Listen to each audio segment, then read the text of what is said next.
Hello and welcome to another episode of Knitflux, the knit and chat channel where I talk about some of the films and TV series that I'm currently watching. And in today's episode, we're going to be talking about BBC series Ludwig. Ludwig stars David Mitchell and Anna Maxwell Martin and is described as a cryptic comedy drama, and it is very much that.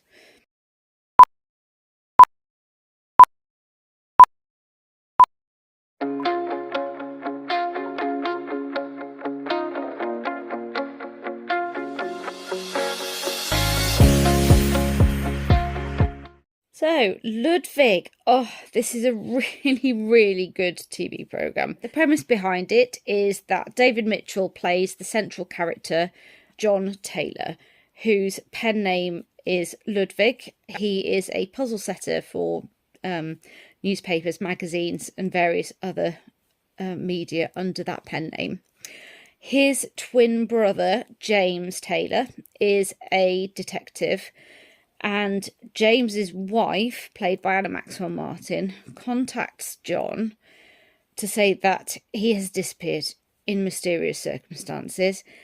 And basically, John, who I'll probably refer to as Ludwig for most of this episode, is drafted in to impersonate James at his job because they are identical twins, and try and find out what's happened and what the circumstances are surrounding James's disappearance.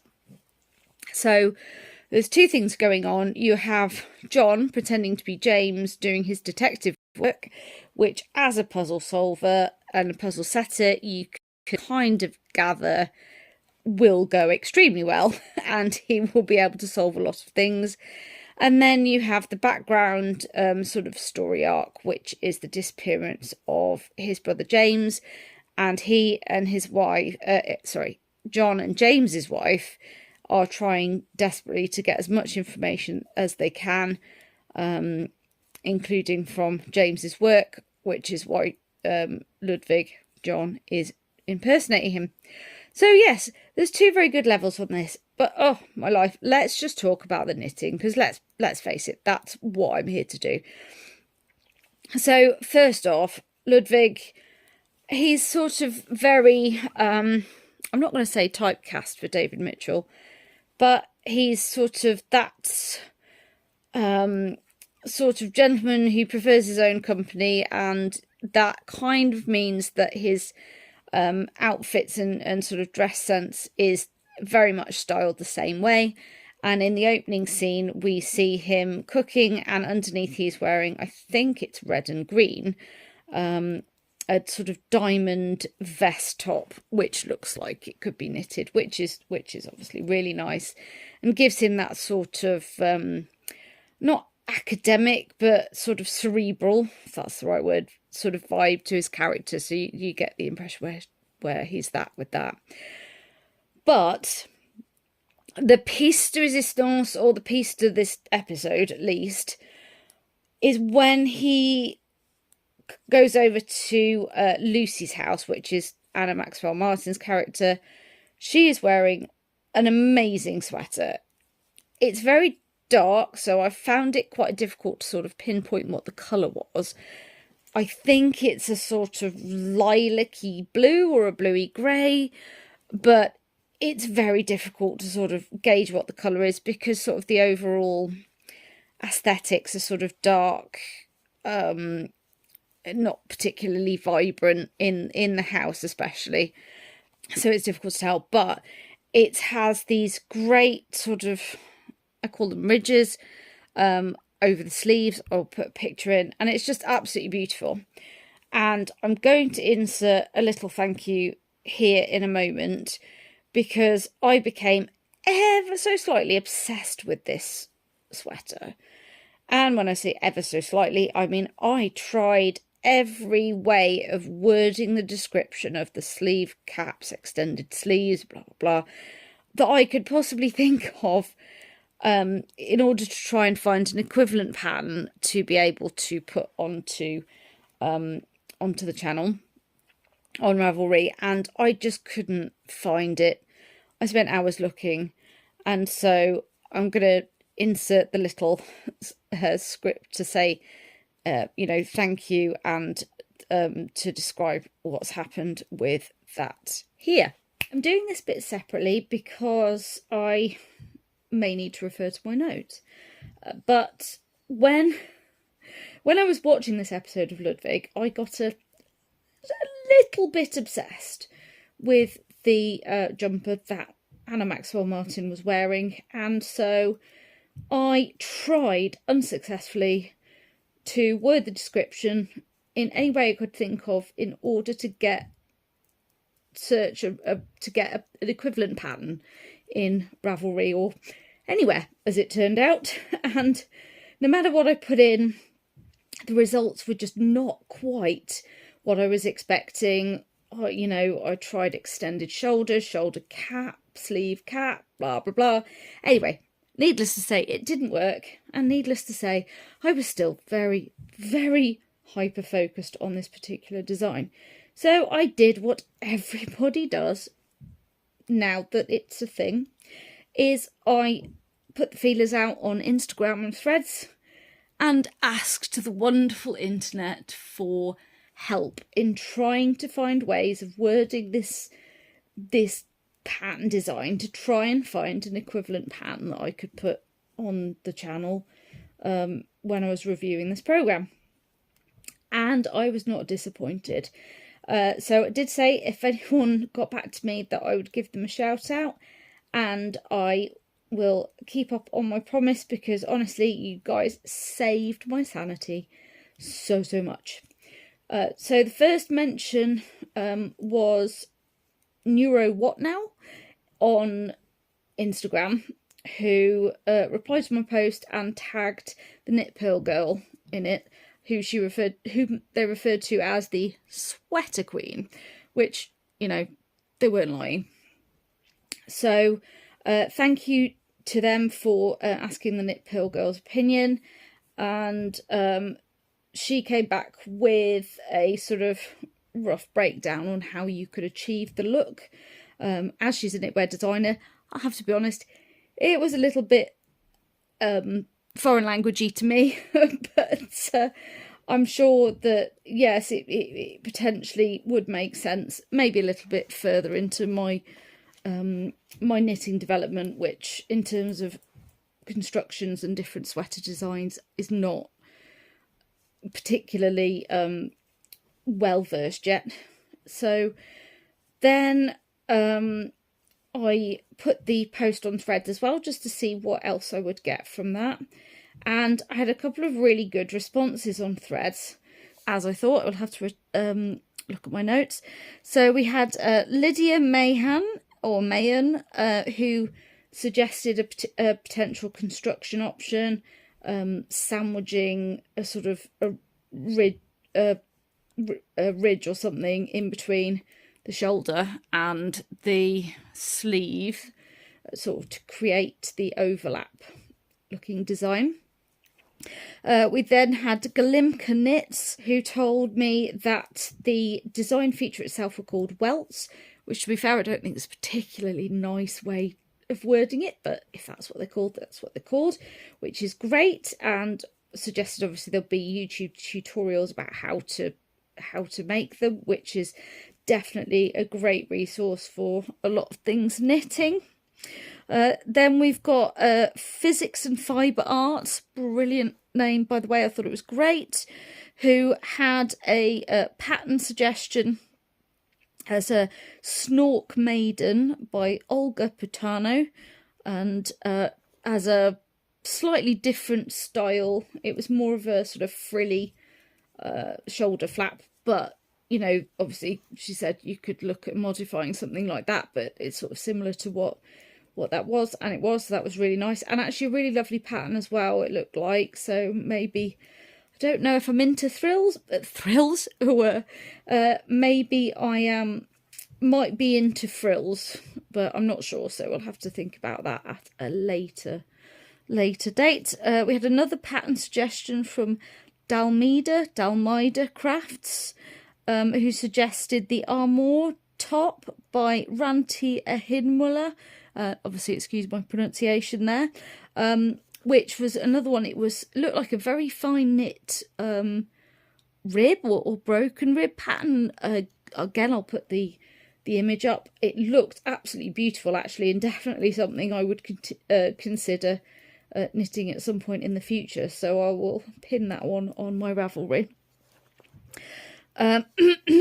But the person who saved my sanity, and I really, really appreciate this, I have to say, because when I found it, I was just so relieved because my brain wouldn't let it go.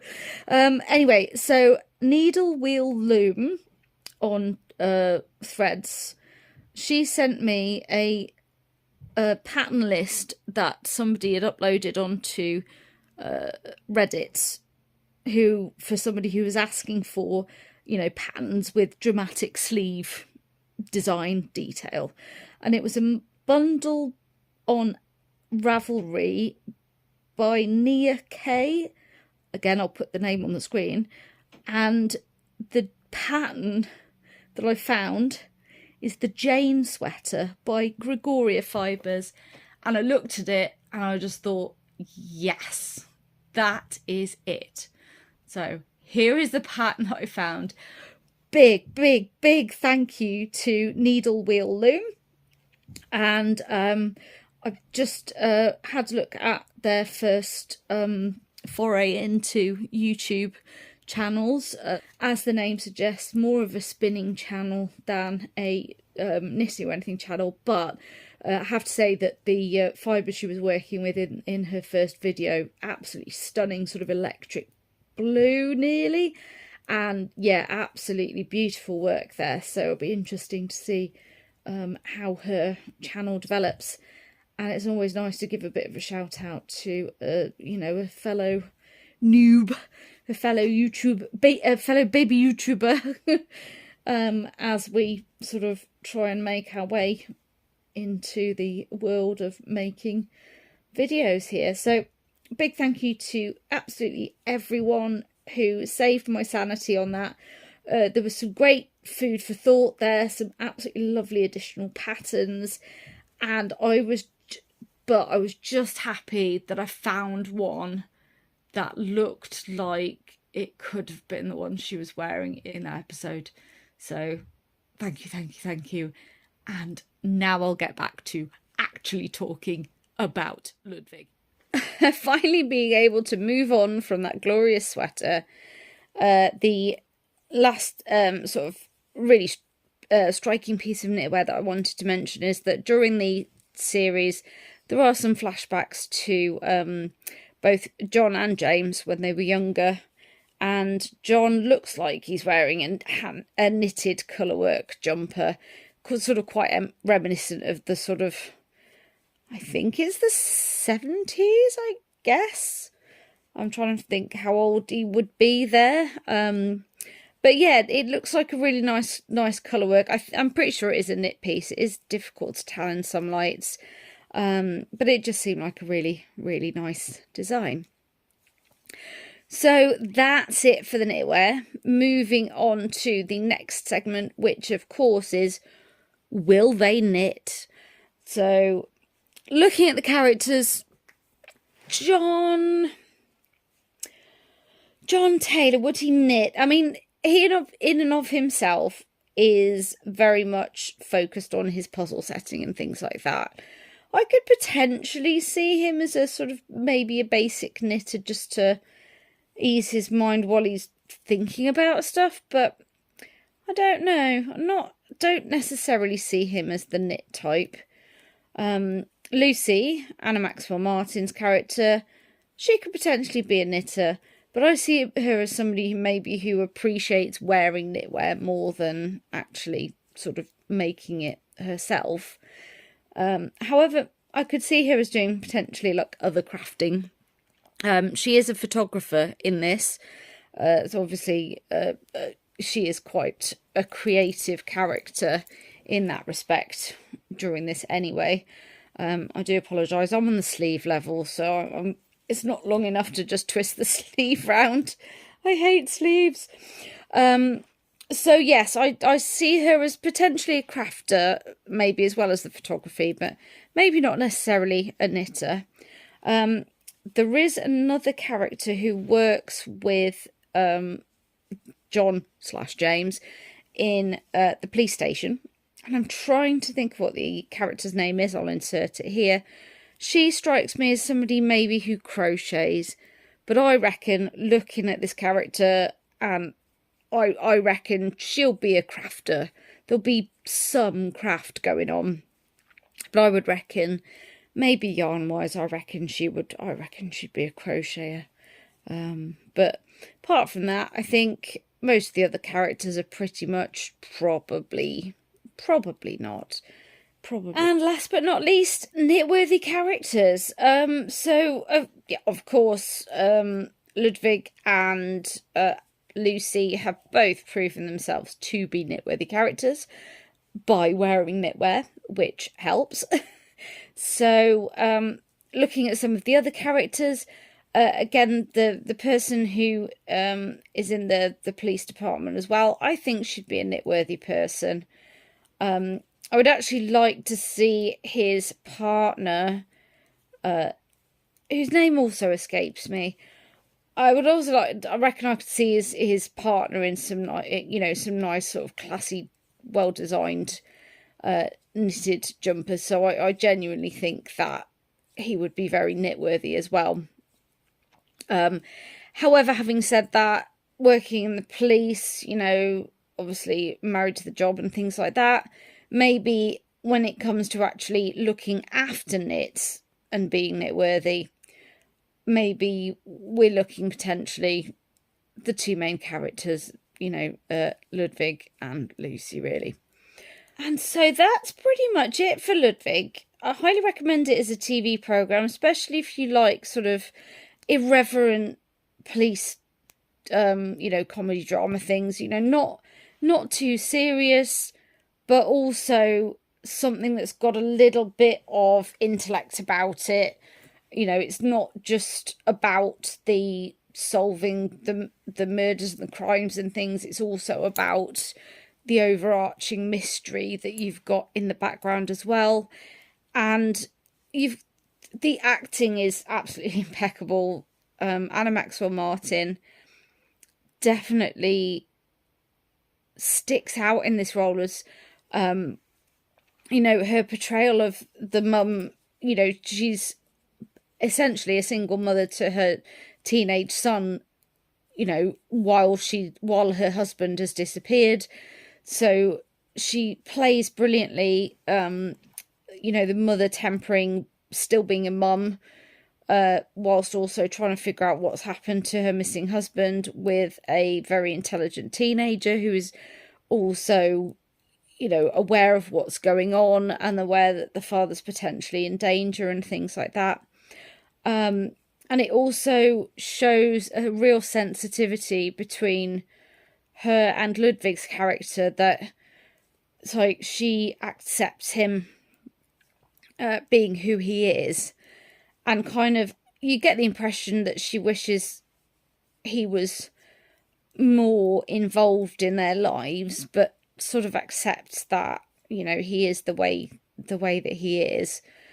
And she plays it absolutely brilliantly. A mix of being sort of genuinely concerned for the whereabouts of her husband and, the well-being of her and her son, whilst also being not kick-ass in so much of a word, but, being a strong, together woman dealing with this, as well as parenthood, her job, and also trying to manage Ludwig, who is trying desperately hard and not entirely succeeding in the aspects of having to pretend to be his brother, who is identical in looks alone, and personality wise we get the impression that there's a big difference between the two.